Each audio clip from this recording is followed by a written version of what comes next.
tier teams in their division.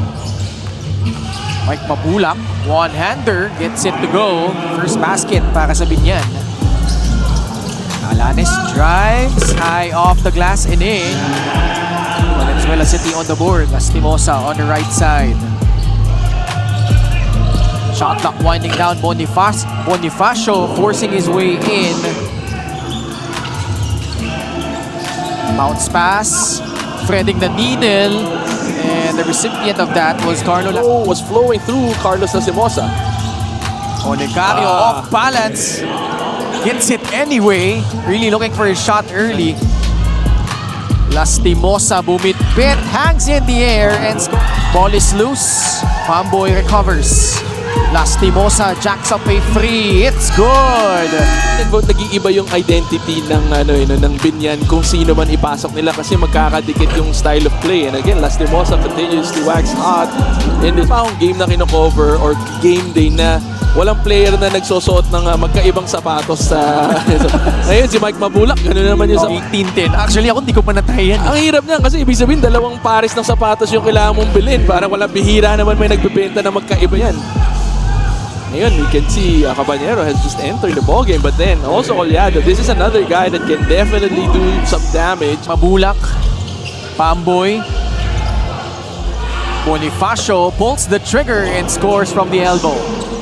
Alanes pumukol sa tres, bumulong palabas, the tip in from the weak side is good from CJ Alatica. Ngayon, magkalaban na naman sila. Bounce pass, Gimpayan, extra feed, Mabulak has mastered that short-range shot. Biglang bumagal ito, nagkaroon ng stunt doon sa opensa, but again, that's kind of what you're looking for, di ba? Yung medyo deliver for them, quick offense bago pa magsettle yung depensa ng Binyan. This si Caballero pero nandoon para sa Binyan outscoring Ilagan 28-10 in the third quarter. JJ Pido hits a free. Not really the strong suit of Binyan but he gets to the line quite often because nga of him initiating the contact, medyo physical rin siya maglaro. Jello Buyes hits the jumper over Pido. Caballero, quick pass to Pingris inside. Gimpayan uncontested down low. Down, 8 seconds left. Caballero shoots over Jay Collado. Swak yan. Yung akin, pang-apat na yan. Hindi naman nila talaga strong suit yung outside shooting na ganyan. Floater drops for Jen. Caballero, that in-between game, so slick for Nick. To the quest. Valenzuela sticking to that zone. Pingris will be called for an offensive foul.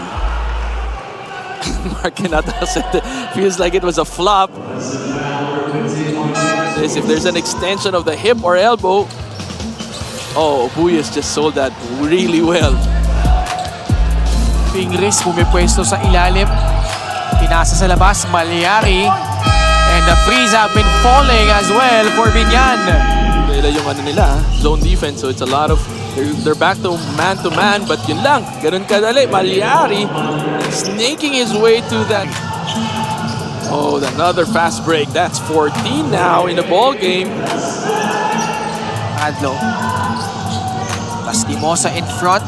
Nico takes the free and makes it. Much needed basket for Valenzuela. Right, that's supposed to break that. At the post, Lastimosa against Olegario gets to his spot. Lista mo na yan. That's a mismatch that especially lately para sa Quezon. Jello Obuyes for free. 13 points for Jello Obuyes facing Valenzuela. And again, itong Binyan trying to find those open shots. Olegario. Umikot. They thought he got away with a walk. Instead, he goes coast to coast for the layup plus the foul. Vocal veteran for the team, he pointed out how they gave a difficult time for Jensen and San Juan in their past few games. That should be the exact defensive scheme against Binyan. Medyo hindi yan magandang pangitain. But again, ito almost traveled. The spin. That spin has to be their favorite move today, Ken. For some reason, parang yun ang spin move lang tayo today, ha. Walang crossover, tsaka behind the back, spin lang. Kaya lang, di gumagana eh. Nakapuntos na naman si Carlo Lastimosa. Second half. Renzo Sobino lines it up, puts it in from downtown. Vito's first opportunity to run the floor. Collado bumitbit, and he gets it in for 2. 8 points now. 20 pa rin ang kailangan nilang bunuin. Gorgeous layup from Kenny Rockworva. Wala lang second dash. 22-point lead. Libre na naman si Carlo Lastimosa, and he makes them pay with another free. 23 points. Butas na naman po. Young Wing. Puntahan. Olegario providing the screen. He splits the defense. At the last second, dishing it out to Jay Collado for the deuce. You like how Jay Collado. Kaya naman ganun kataas kagad ang scoring natin. 73. Kasi yung 47 naman ng Valenzuela medyo average. Off the miss. Grabs the offensive rebound. Lastimosa. Oh man. It's been... Hey. Lastimosa wants it. Takes it. And makes it. Oh my. 32 big points. Naalala niyo naman how Mike would always fight for them, not allowing opponents to get a hand on them. Actually, even last night, they were together in Bicol, kaya kanina, konting kulitan muna in their encounter. But on this game, Just want to greet Joey Fournier of the Ilagan Isabela Cowboys. A happy birthday from your MP2 contending teams in the North Division. Sa ilalim, Justin Alano gets it in. Pero Alano on the repost. Pinoy Sakuragi barreling his way through. Wala. Pero nandun for the stick back si Nick Caballero. Here's in scoring. Alano sa loob. Gets that one to trickle in. No, he's a winner. Won a championship already. And you got the pieces. Kumbaga parang puzzle yan eh. Nick Caballero right on cue meets the buzzer.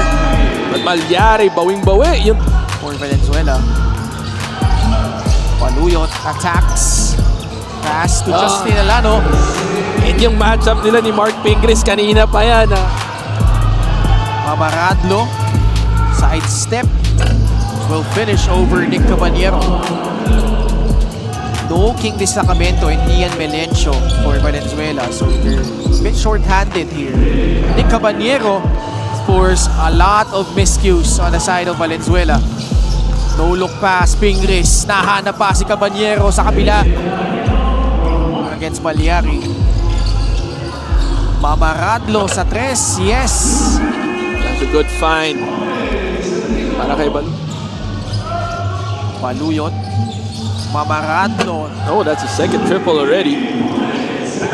Second here in the 4th. But 3-0. Caballero to Barba. Flat on the shot. Good Caballero, pass. nahanap pa si Barba on the cut. Kaya dito sa Binyan. Mamaradlo, heat check. Down 15. Caballero off the mark. Halfway point of the 4th. Robinson colliding mid-air with Caballero. Former teammates going at it.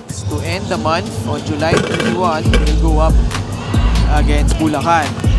And then on August, against Zamboanga and Abra.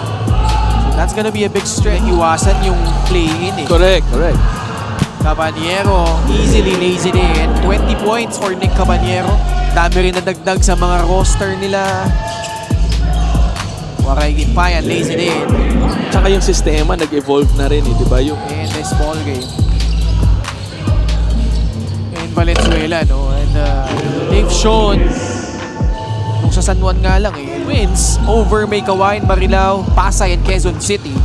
Although, ayaw nilang malayo. nakadali doon.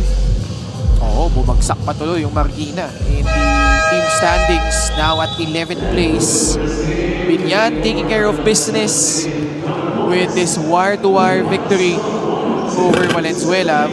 The Dark Horse never led in this matchup. Binyan having their biggest lead. 13. Step back and kiss myself. Big time plays make big time plays. Woo!